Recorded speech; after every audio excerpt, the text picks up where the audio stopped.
Hi, I'm Azara Tagaya, your host for Ringgit Sense. Today we're asking the question, can young working adults afford to buy their first home? In this episode, we speak to experts in the industry about the challenges faced by the Gen Y and Gen X generation in owning their first homes, as most of them are entering the job market with starting salaries of less than 2,500 ringgit. Many are looking at affordable homes. Now, we asked Datuk Sri Fatih Iskandar Muhammad Mansoor, the president of the Real Estate and Housing Developers Association Malaysia, REDA, what is the definition of affordable housing? And why have the prices of new homes gone up in the last few years? This is what he has to say. According to Datuk Sri Fatih Iskandar Muhammad Mansoor, there is no set definition of what is an affordable home, as each state has their own interpretation. Federal government have defined affordable homes as 300,000 ringgit and below. To the property developers, the private property developers, we look at affordable homes of 500,000 ringgit and below. Today, people are questioning, 500,000, how many people can actually afford that? He adds that state regulations requiring developers to build affordable homes everywhere has created a mismatch of supply and demand. I go back to the state of Selangor as an example. If you build in PJ, you're supposed to build 40% rumah Selangorku. Even if you were to build in Rawang or Bukit Beruntung, you're still asked to build 40% of affordable homes, rumah Selangorku. So if you were to look at the properties that are under auction today, you can see properties that have been completed 10, 15, 20 years ago that were sold at 42,000 even 20 years ago. Today when they're auctioned below 10,000 ringgit, there are no takers. But of course, for properties that are in hot locations, in the Petaling district and so forth, the demand is very high. The cost of constructing of new homes in Malaysia has also gone up and is pushing it beyond the price range that many young working adults can afford. So why have house prices continued to climb over the years? Well, it all comes back down to labor costs and material costs. For instance, the prices of steel, cement and river sand have all increased. One of the biggest costs is the purchase of land to build the homes. Developers also have to pay a premium to the state government to convert the land to commercial or residential before they can build homes on it. In 2008 or 2009, the conversion premium is usually about 5 to 6% of future land costs. Today it's about 24 to 25%, so it's gone up 4 or 5 folds, you know. Then you have other compliance costs. You have your development charges. You have your infrastructure contribution charges. So the cost of doing business is definitely going up. Personally, I don't think house prices will drop. And it's also not good for the economy for house prices to drop. But we want the house prices to increase not as fast as before. It's an incremental increase. REDA feels that banks are being too hard on first-time home buyers and hopes that they will give some leeway, such as lower interest rates for them to buy homes below 500,000 ringgit. For this category of young people, they've just started working. For them to come up with a 10% deposit, it is very, very difficult. And even if you were to get a lower margin of financing, let's say you don't get 90%, let's say you only get 75 or 80%, means you have to come up with 20-25%. The reality is, most young working adults will not be able to afford to buy a home in the Greater Klang Valley. They have to be prepared to rent for longer periods before they can afford to buy their first home. We should encourage property ownership, but for those people who can't afford, rental should be sufficient. There should be enough supply for them to rent first, or rent to own, and once their financial standing improves, they can afford. One way to bring down the cost of building affordable homes is to use prefabricated materials. Sime Darby is pioneering the way by using the divergent dwelling design, or D3 concept. With D3, they are able to build affordable homes in the price range of 200,000 to 250,000 ringgit, with a build-up area of 900 to 1,000 square feet in the Greater Klang Valley. I went to visit the showroom in the city of Elmina in Shah Alam to find out what is the quality of these prefabricated homes. The construction of the D3 homes is a collaboration between Sime Darby Properties and Construction Research Institute of Malaysia, CREAM, consisting of 562 apartment units. Using this new method, Sime Darby is able to save construction time by building it within 24 to 30 months compared to the traditional method, which can take 36 to 42 months. The construction of this place use about 70% prefabricated and precasted components. Basically, what it means that the components are actually made outside of the construction site. They will bring to the site and assemble. Versus the conventional way is like you bring all the raw materials of the building construction and then you build on site. According to Chung, making the homes cheaper does not mean quality has been compromised. Yeah, although it is called affordable housing, we don't do it at the expense of quality at all. We ensure that the quality arrive at the purchaser is of good quality. Many home buyers are cautious of buying prefabricated homes as they fear that these homes cannot be renovated or they cannot even put a nail into the wall. However, Sime Darby says these new D3 homes now have walls that can be renovated. The construction of a building consists of structural walls and non-structural walls. Yeah? So the structural wall, you cannot renovate, you cannot touch. This is a wall between the bedrooms and also living and dining. This wall is made of lightweight concrete panel, which it can be renovated for the owners to suit their needs at different times. Reda hopes that the government will give tax breaks to the construction industry to use prefabricated technology to build homes, as the scale of economy will help bring down the cost even further. We're going to take a short break now, and after the break, we take a look at the pros and cons of buying and renting a home. Stay with us.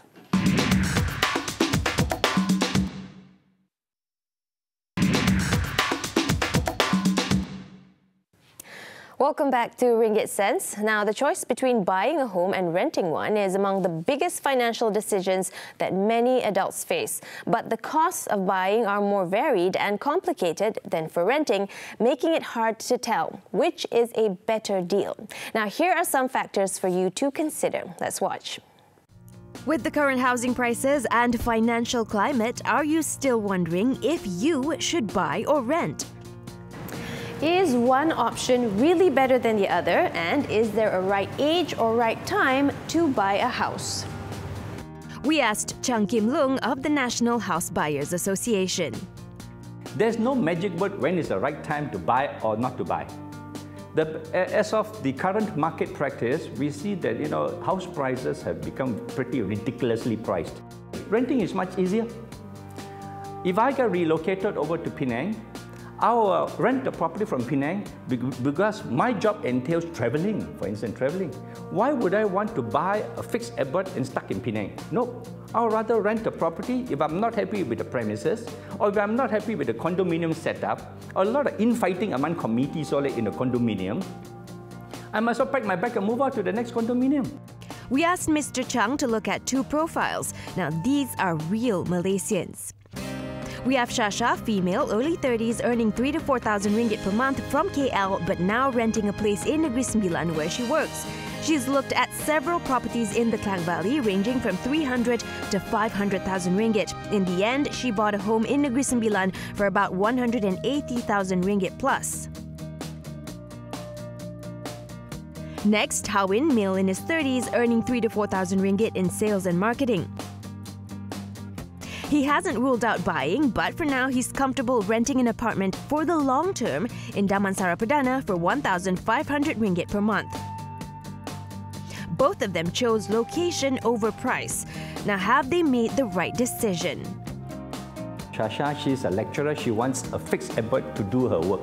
Her families are all in KL. My advice is that she should actually buy in KL. But the fact that you bought it in Negeri Sembilan, $180,000, let it be the first investment for her. It's not a bad investment after all. I think she has not done the wrong choice whatsoever. But she should have considered buying properties in KL too, because we have got now Rumah Mampu Milik. We have also got the Federal Territory coming up with FT units. Whereas this other gentleman in Hawin, his salary is $3,000 to $4,000 and his occupation is sales and marketing. Now, sales and marketing takes him a lot of places, So it is a good move to have a property just, for renting purposes, and as and when he feels like relocating, he can do so. Imagine 2 units in the same building. Let's say an apartment in Sentul. The rental will usually have a higher monthly payment, but remember that buying the home comes with many hidden costs.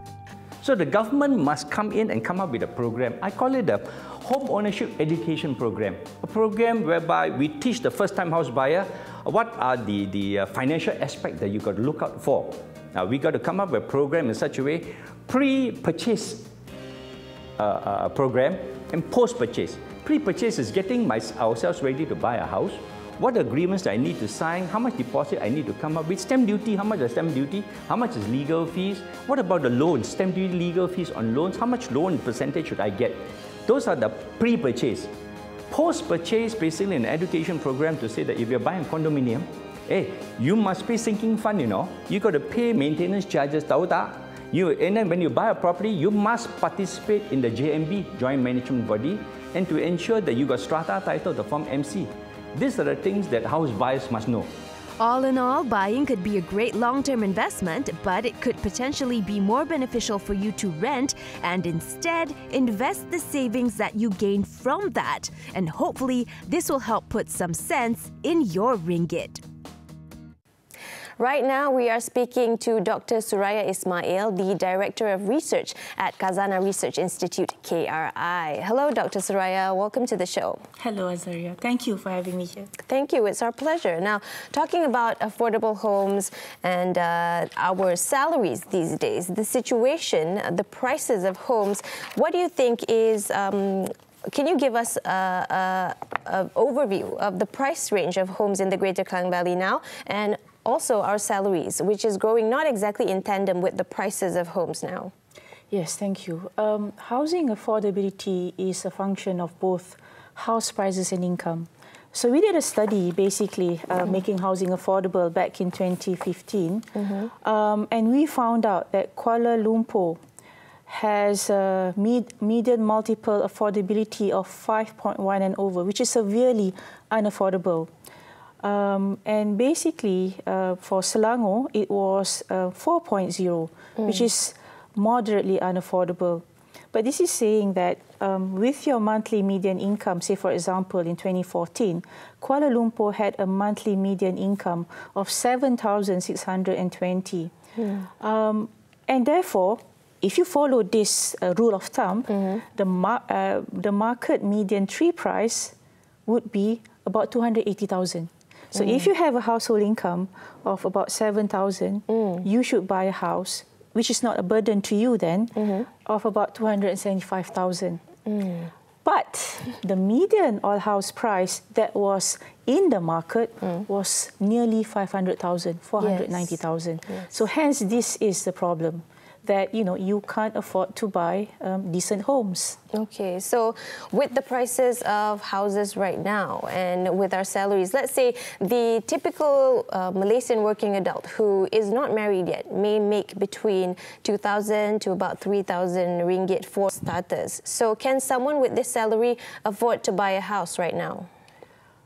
Unfortunately, so following that median multiple, so for example, you have 3,000 per month. And then you times that to 12, that makes it 36,000, and times 3. So it's about 140,000. So what can you buy with a house that's 140,000? There's not much options out there. So it will be very difficult for you to buy a decent home. And recently you had a talk, KRI had a talk with Datuk Seri FD Iskandar, who was featured earlier. So one of the comments that we got from him was that if the prices of house go down, then it will be detrimental to the economy of Malaysia as well. So what do you have to say about that? No, my point is, I don't think so. I don't think it will be detrimental to the economy because what we want are options. You must have house prices that cost 100,000, 200,000, 300,000, 400,000. Currently, most houses are above 500,000. So if you have houses that comes into the market at 300,000 or 200,000, how is that detrimental to the market? Because it will, in the end, appreciate in value. But what we don't want is when the appreciation is too rapid. That's a problem. That's when speculators come in and house prices will be will rise too rapidly. But to bring incoming stock at 300,000, 400,000, it does not disrupt the economy. Okay, so talking about house prices and how they should go down, when we come back, we will be talking to Dr. Suraya about how we can actually bring house prices down in Malaysia, coming up on Ringgit Sense.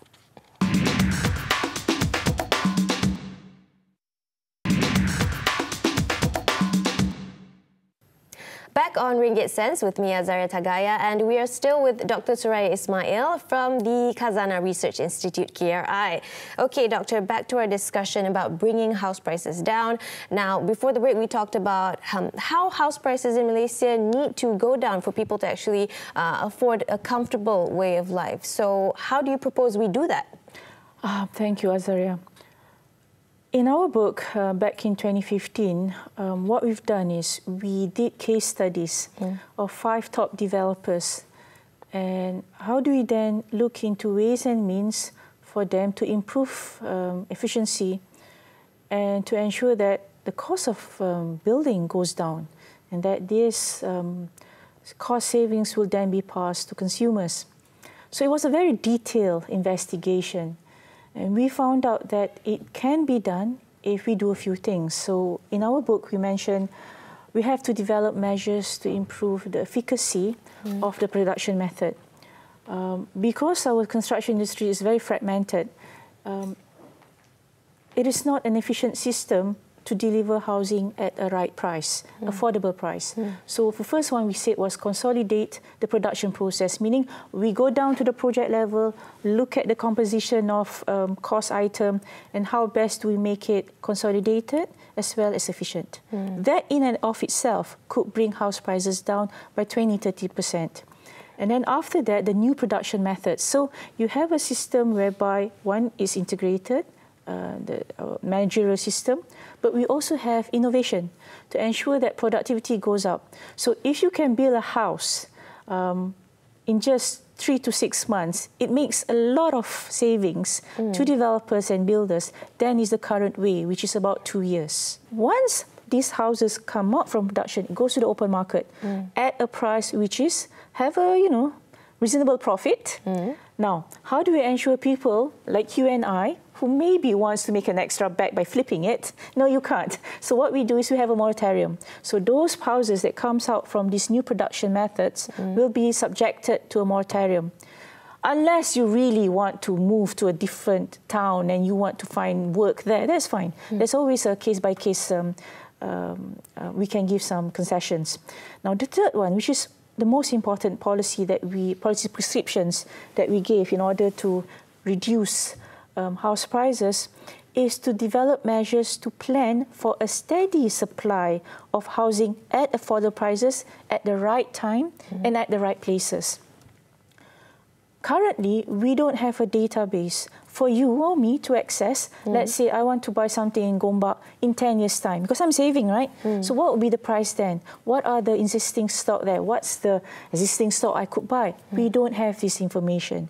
So information in any market system is power. You can plan, because it is a big ticket out of your purchasing, the things you purchase in your lifetime. So we wanted to have a national housing survey that looks at the demand. What are the demand at that mukim or that district? And what is the supply that's there? What's the prices there? What's the existing stock? as well as incoming. What will be the prices that will come in? So when you have this information, you can actually plan for both developers and for also consumers. So this is a long-term strategy to ensure that the supply that comes in will be matched by the demand of people who resides there. So if one developer were to say, in Mukim X in Gombak, I want to build, 1 million, a house that costs 1 million, then the Mukim district people or the local council can say, no, you can't. Because at this Mukim, the household income is 6,000. So you can actually manage incoming stock. This, in the long run, will ensure everybody will get a decent home at affordable prices. For some of our audience members who may be watching Ringgit Sense right now and wondering, they may be renting a home and they want to buy a home in the future, what would be your one piece of advice to them? I really think that living in cities is difficult. Your living costs, the stress of being in congested areas, and then to buy a home that you can't afford would only make it worse for you and your family. And homes is supposed to be a secured space where parents don't get stressed out just because they have to pay high mortgages.